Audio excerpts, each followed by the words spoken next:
வணக்கம்,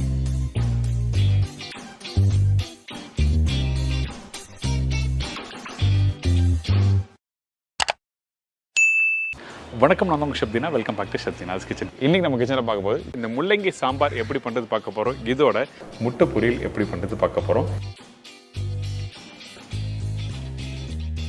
முள்ளங்கி சாம்பாருக்கு தேவையான பொருட்கள்: துவரம்பருப்பு 100 கிராம், முள்ளங்கி 300 கிராம், சின்ன வெங்காயம் 100 கிராம், மீடியம் சைஸ் தக்காளி 2 நம்பர், பூண்டு 30 பல்லு, காய்ந்த மிளகாய் 4 நம்பர், புளி பாதி லெமன் சைஸ், மஞ்சத்தூள் 1/2 டீஸ்பூன், குழம்புத்தூள் 2 டீஸ்பூன், சீரகம் 1/4 டீஸ்பூன், கடுகு 1/4 டீஸ்பூன், கருவேப்பிலை சிறிதளவு, கொத்தமல்லி தேவையான அளவு, பெருங்காயம் 1/4 டீஸ்பூன், உப்பு தேவையான அளவு, எண்ணெய் சமைக்கிறதுக்கு தேவையான அளவு, நெய் 1 டேபிள் ஸ்பூன். இதாங்க இந்த ரெசிபிக்கு தேவையான பொருட்கள். இந்த முள்ளங்கி சாம்பார் பண்ணுறதுக்கு ஃபஸ்ட்டு நம்ம என்ன பண்ணுறோன்னா நல்லெண்ணெய் யூஸ் பண்ணுறோம். இந்த நல்லெண்ணெய் சூடான பிறகு கடுகு, சீரகம்,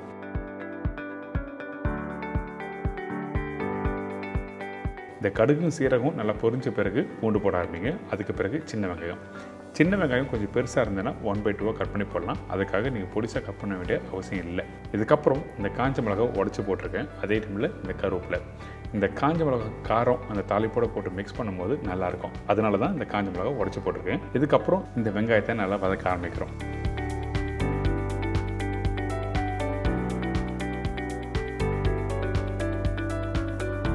இந்த வெங்காயம் கரெக்டாக ஒரு 30% வதங்கி முடித்த பிறகு நம்ம என்ன பண்ணுறோம், க்ளீன் பண்ணி கட் பண்ணி எடுத்து வச்சுருக்க இந்த முள்ளங்கியை போட போகிறோம். இந்த முள்ளங்கை இந்த மாதிரி கொஞ்சம் திக்காக கட் பண்ணி போடுங்க. அப்போ தான் வெந்த பிறகு அந்த முள்ளங்கி உடையாமல் நல்லா சாப்பிட்றதுக்கும் நல்லாயிருக்கும். இப்போது இந்த முள்ளங்கி, இந்த வெங்காயம், இந்த தாளிப்போட நல்லா மிக்ஸ் பண்ணுங்க. அதுக்கு பிறகு கட் பண்ணி வச்சுருக்க தக்காளி போடலாம். இப்போது இந்த தக்காளி போடுறேன்ல, அதே மாதிரி இந்த தக்காளி சின்ன சின்ன க்யூப்ஸை கட் பண்ணி போட்டிருப்பேன். நார்மலாக என்ன பண்ணுவீங்க, வீட்டில் அம்மா வந்து நல்லா பொடிசாக கட் பண்ணி போட்டுருவாங்க. ஆனால் தக்காளி இந்த மாதிரி க்யூப்ஸை கட் பண்ணி போடும்போது குக்கிங் முடித்த பிறகு சாப்பிட்டிங்கன்னா நல்லாயிருக்கும் அந்த முழு தக்காளி. இதுக்கப்புறம் மஞ்சத்தூள், குழம்புத்தூள். இந்த குழம்புத்தூள் நம்ம எப்படி பண்ணுறதுன்னு சொல்லிட்டு நான் ஆல்ரெடி வீடியோ கொடுத்துருக்கேன். அந்த வீடியோ நீங்கள் செக் பண்ணிக்கலாம். அதோட லிங்க்கை நான் கீழே கொடுத்துருக்கேன். இதுக்கப்புறம் உப்பு, பெருங்காயம்.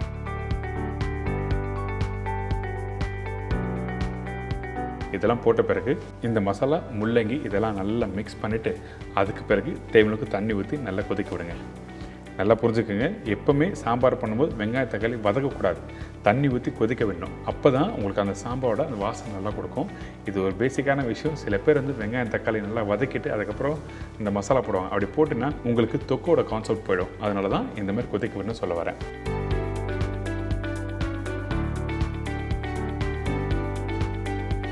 இப்போ இந்த மசாலா நல்லா கொதித்து வர டைமில் கரைச்சி வச்சுருக்க அந்த புளி தண்ணியை ஊற்றுறோம். இந்த புளி தண்ணி போட்ட பிறகு நல்லா கொதிக்க விடுங்க.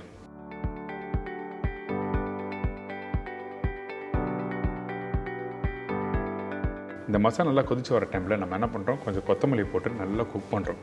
இந்த டைமில் இந்த முள்ளங்கி பார்த்தீங்கன்னா ஆல்மோஸ்ட் ரெடியாக இருக்கும். அதாவது நல்லா முழுசாக இருக்கும். அதே டைமில் இந்த புளிப்பு தன்மை, காரத்தன்மை எல்லாமே இறங்கியிருக்கும்.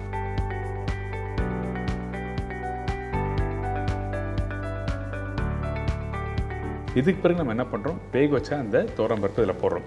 இந்த துவரம்பருப்பு நீங்கள் யூஸ் பண்ணும்போது நல்ல வேக வச்ச துவரம்பருப்பாக இருக்கணும். சில பேர் என்ன பண்ணுவாங்க, அந்த துவரம்பருப்பு வேக வச்ச பருப்பு இதில் போட்டுருவாங்க. ஆனால் அந்த துவரம்பருப்பு அப்படியே முழுசாக இருக்கும், மசிஞ்ச பருப்பாக இருக்காது. இந்த மாதிரி மசிஞ்ச பருப்பு நீங்கள் போட்டு குக் பண்ணி எடுத்திங்கன்னா உங்களுக்கு அந்த சாம்பார் டெக்ஸ்சர் நல்லா சூப்பராக கொடுக்கும். கடைசியாக கொத்தமல்லி, அதுக்கப்புறம் நெய் போட்டு மிக்ஸ் பண்ணி எடுத்திங்கன்னா ஒரு அருமையான முள்ளங்கி சாம்பார் ரெடி.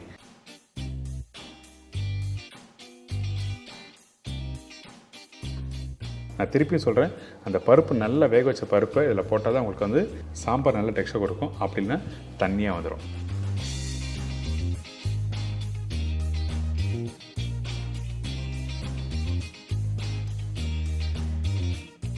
இது கூட ஒரு சூப்பரான முட்டை பொடி மாஸ் எப்படி பண்ணுறது பார்க்க போகிறோம். அதாவது முட்டை பொரியல். இப்போது இந்த ரெசிபிக்கு தேவையான பொருட்கள் பார்த்தலாமா? இந்த ரெசிபிக்கு தேவையான பொருட்கள்: முட்டை 10 நம்பர், மீடியம் சைஸ் வெங்காயம் 3 நம்பர், பொடிசு நறுக்கிய பச்சை மிளகாய் 2 நம்பர், தக்காளி தேவையான அளவு, மிளகு பவுடர் 1 டேபிள் ஸ்பூன், கருவேப்பிலை தேவையான அளவு, கொத்தமல்லி தேவையான அளவு, மஞ்சத்தூள் சிறிதளவு, உப்பு தேவையான அளவு, எண்ணெய் சமைக்கிறதுக்கு தேவையான அளவு. இதாங்க இந்த ரெசிபிக்கு தேவையான பொருட்கள். இந்த எக் பொடி மாஸ் பண்ணுறதுக்கு எல்லாருக்கும் வீட்டில் பண்ண தெரியும். பட் இருந்தாலும் எப்படி ப்ராப்பராக குக் பண்ணுறதுன்னு சொல்லிட்டு நம்ம பார்க்க போகிறோம். அதாவது இந்த முட்டையை நல்லா வாஷ் பண்ணுங்கள். வாஷ் பண்ணிவிட்டு 1 பை 1 நல்லா உடச்சி போட்டுருங்க. இந்த முட்டையை நல்லா உடச்ச பிறகு நல்லா பீட் பண்ணும். முட்டை பொடி மாதம் இதில் என்னடா இருக்குது, குக் பண்ணால் ஈஸியாக ஆகிடும், 5 நிமிஷத்தில் குக் பண்ணலாம் சொல்லிட்டு யோசிப்பீங்க. ஆனால் நல்லா பீட் பண்ணி முடித்த பிறகு குக் பண்ணுற விதம் ஒன்று இருக்குது. அது எப்படின்னு சொல்லிட்டு நம்ம ஸ்டெப் பை ஸ்டெப்பாக அடுத்த ஸ்டேஜில் பார்க்கலாம். இந்த முட்டையை நல்லா உடச்சி பீட் பண்ணி இந்த மாதிரி பக்குவத்தில் கரெக்டாக எடுத்துருங்க. இதுக்கு பிறகு கொஞ்சமாக எண்ணெய் ஊற்றி அதுக்கப்புறம் பொடிசா கட் பண்ணி வச்சுருக்க வெங்காயம் நல்லா பொடிசாக கட் பண்ணிக்கோங்க. ஏன் கேட்டால் பொடி மாசும் நல்லா தூளாகணும். வெங்காயம் பெருசாகவும் இல்லை முட்டை பெருசாகவும் இருந்தால் நல்லா இருக்காது. அதனால தான் வெங்காயம் என்ன சைஸில் கட் பண்ணிடணும் அதே சைஸில் முட்டையை நம்ம குக் பண்ண போகிறோம். அதனால் இந்த வெங்காயம் போட்ட பிறகு பச்சை மிளகாய், கருவேப்பிலை இதெல்லாம் போட்ட பிறகு லைட்டாக வதக்க ஆரம்பிக்கும். இந்த வதங்குற பக்கம் என்ன கேட்டால் கரெக்டாக 20% அளவுக்கு குக் பண்ணால் மட்டுமே போதும். ரொம்ப குக் பண்ண வேண்டாம். ஏங்கிட்டனா வெங்காயம் ரொம்ப குக் பண்ணால் உங்களுக்கு குவான்டிட்டி கம்மியாகும். அதே டைமில் அந்த வெங்காயம் கிரன்ச்சியாக இருந்தால் தான் சாப்பிட்றதுக்கு நல்லாயிருக்கும். அதனால தான் 20% அளவுக்கு குக் பண்ண சொல்கிறேன். இதுக்கு பிறகு கொஞ்சம் மஞ்சள் போட்டு நல்லா மிக்ஸ் பண்ணி எடுத்தீங்கன்னா இந்த மாதிரி கரெக்டாக வந்திருக்கும். இப்போ வெங்காயம் வதங்குற பக்கம் உங்களுக்கு புரிஞ்சிச்சுல. இதுக்கப்புறம் நம்ம என்ன பண்ணுறோம், ஏற்கனவே பீட் பண்ணி வச்சுருக்க அந்த முட்டையை இதில் ஊற்ற போகிறோம். இந்த முட்டை ஊற்றும் போது உங்களோட அடுப்பு வந்து மீடியமான ஃப்ளேம் வைங்க. எடுத்த உடனே ஹை ஃப்ளேம் வச்சுன்னா முட்டை அடிப்பிடிக்கிறதுக்கு வாய்ப்பு இருக்கும்.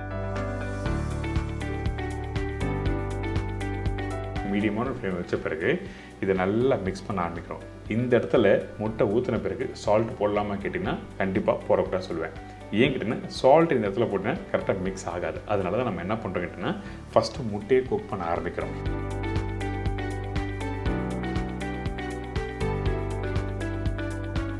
இதுக்கு பிறகு உங்கள் அடுப்பை வந்து ஹை ஃப்ளேம் வச்சு குக் பண்ண ஆரம்பிங்க. இப்போ என்ன கேட்டிங்கன்னா அந்த முட்டை பேன் வந்து ஒன்றோட ஒன்று ஒட்டாமல் கொஞ்சம் உதிரியாக வர ஆரம்பிக்கும். இதுக்கு பிறகு உங்களோட கரண்டி இருக்குல்ல, அந்த கரண்டி வச்சு இந்த மாதிரி லைட்டாக கொத்த ஆரம்பிங்க. இந்த மாதிரி பண்ணும்போது அந்த முட்டை வந்து உடைய ஆரம்பிக்கும். அப்போ தான் அந்த வெங்காயம் எப்படி கட் பண்ணி போட்டிங்களோ அது மாதிரி முட்டை நல்லா வரும். அதே டைமில் முட்டையை ஓவர் குக் பண்ணினா கண்டிப்பாக பொடிமா சாப்பிட்றதுக்கு நல்லா இருக்காது.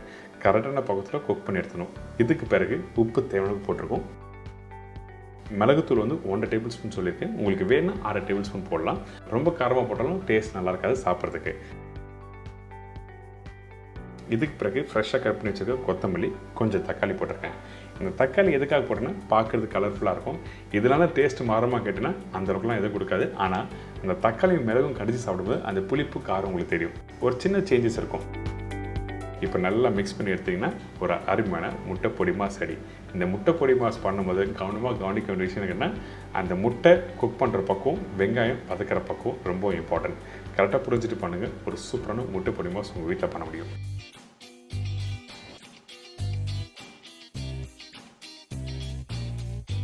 இதே மாதிரி நாளைக்கு இன்னொரு சூப்பர் ரெசிபி சந்திக்கிறேன். நன்றி, வணக்கம். See you, bye, take care.